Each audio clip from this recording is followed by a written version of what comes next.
வழக்கம் போல் நான் படித்து ரொம்ப ரசித்த ஒரு குட்டி கதையோடு வந்திருக்கேன். ஒரு அப்பா பெரிய தொழிலதிபராக இருக்கார். அவருக்குன்னு வாரிசு ஒரு 20 வயது மகன். ஒரு நாள் அவருக்கு ரொம்ப உடம்பு முடியாமல் போயிடுது. மருத்துவமனையில் அவரை அட்மிட் பண்ணுறாங்க. மருத்துவர்கள்லாம் பார்த்துட்டு சொல்கிறாங்க, ஐயா உங்கள் உடல்நிலை ரொம்ப மோசமாயிட்டே இருக்குது, இன்னும் இருப்பது 6 மாதமோ 1 வருடமோ தான், அதனால் உங்கள் மனசை தைரியப்படுத்திக்கோங்கன்னு சொல்லி. இது எனக்கு ஆல்ரெடி தெரிஞ்சுது. ஆனால் ஓடி ஓடி உழைச்சி என் உடம்பையே நான் கவனிக்கலை. என் குடும்பத்தை பார்த்தேன், என்னோடய தொழிலை பார்த்தேன், ஆனால் என்னை நான் பார்க்க மறந்துட்டேன்.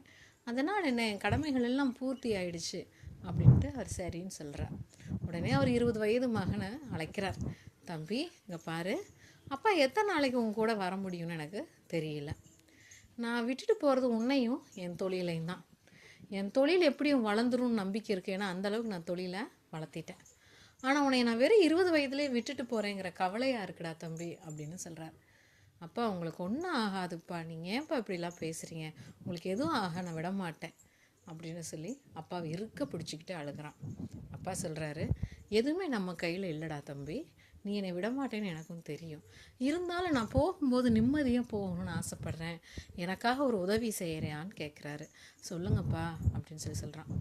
நேராக நம்ம வீட்டுக்கு போ, பின்னாடி கார் ஷெட்டில் பழைய கார் ஒன்று இருக்கும், அதோட சாவி நான் எப்போ வைக்கிறேன்ல அதே இடத்துல இருக்கும், எடுத்துக்கிட்டு நம்ம ஊர் ஓரமாக ஸ்கிராப் கடை ஒன்று இருக்கும், அவர்கிட்ட போய் அந்த காரோட விலை என்னன்னு கேட்டுட்டு வந்துட முடியுமா, எவ்வளோக்கு போகணும். மகனுக்கு என்னடா சம்மந்தமே இல்லாமல் அப்பா இதை சொல்கிறாரு. சரிங்கப்பான்னு சொல்லிட்டு அப்பா சொன்ன ஒரு அர்த்தம் இருக்குன்னு நேராக வீட்டுக்கு போய் அந்த காரை எடுத்துகிட்டு ஸ்கிராப் கடைக்கார்ட்ட போய், அண்ணா இதுக்கு எவ்வளோ நான் வேலைக்கு போகும் பார்த்து சொல்லுங்கன்னு கேட்குறான். ஸ்கிராப் கடைக்கார் அந்த காரை சுற்றி சுற்றி வராரு. தட்டி பார்த்துட்டு என்ன சொல்கிறாரு, இந்த டயரு இந்த பிளாஸ்டிக் இதெல்லாம் நான் எடுக்கிறதில்ல தம்பி, இந்த மெட்டலுக்கு வேணால் சொல்லலாம், எப்படி இழுத்து இழுத்து பிடிச்சாலும் ஒரு 50,000 ரூபா போகும் தம்பி அப்படிங்கிறார். சரிங்க நான் வரேன்னு கிளம்பி அப்பாட்ட வந்து விஷயத்த சொல்கிறார். அப்பா அப்படியா, சரின்னு தலையாட்டிட்டு, இன்னொரு வேலை பண்ணேன், அடுத்து பக்கத்து ஊரில் ஒருத்தர் காரெல்லாம் வாங்கி விற்றுட்ருக்காரு, உபயோகித்த கார், யூஸ்டு காரெல்லாம், அவர்கிட்ட போய் இதோட வேல்யூ என்னென்னு கேட்டுட்டு வாங்கன்னு.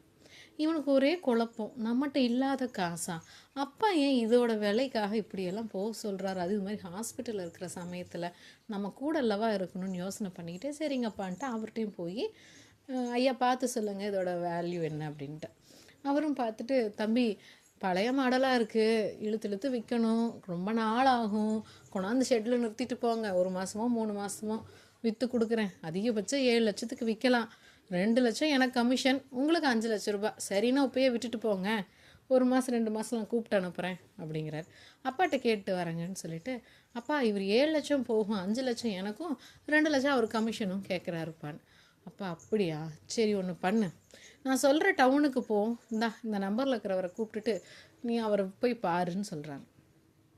அங்கே போய் பார்த்தா வின்டேஜ் கார்ஸாக நிற்கிது, ரேர் கார் மாடல் மட்டும் அவர் சேல் பண்ணுறவர் போல். அங்கே போனதும் அந்த காரை பார்த்ததுமே இந்த தம்பிட்ட அவங்க அப்பா பேரை சொல்லி, அவரோட கார் தானே இது, எப்படி உனக்கு வந்துச்சுன்னு கேட்குறாங்க ஆச்சரியத்தில். ரொம்ப மூழ்கி போயிடுறான். ஆமாம் அவர் எங்கள் அப்பா தான் இந்த காரை உங்கள்கிட்ட காமிச்சு இதோட வேல்யூ கேட்டு சொன்னார்னு. விளையாட்டுக்கு சொல்லலையே நீ, இல்லை நிஜமாக அப்பா தான் கேட்க சொன்னாருன்னு. அப்படியா, நிஜமாக எனக்கு கொடுக்குறீங்களா அப்படின்னு அவர் அந்த காரை அப்படியே பிரமிச்சு போய் சுற்றி சுற்றி பார்க்குறார். உடனே பார்த்துட்டு, சொல்லுங்க அங்கிள் நிஜமாக தான் வேல்யூ எவ்வளோன்னு கேட்டுட்டு வர சொன்னாருன்னு.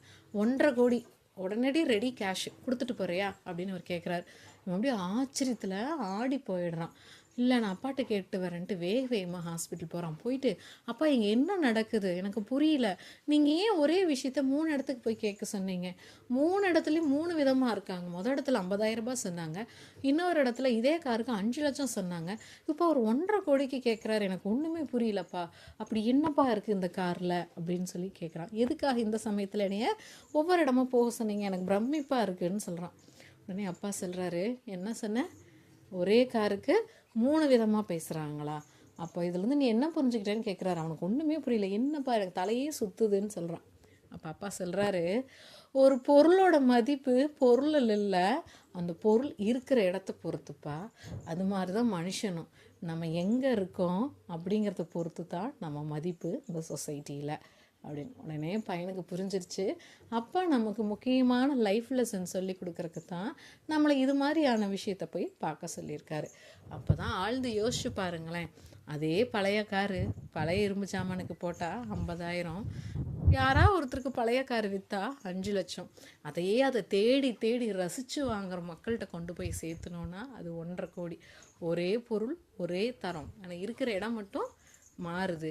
இடத்துக்கு ஏற்ற மாதிரி அதோட மதிப்பும் மாறுது.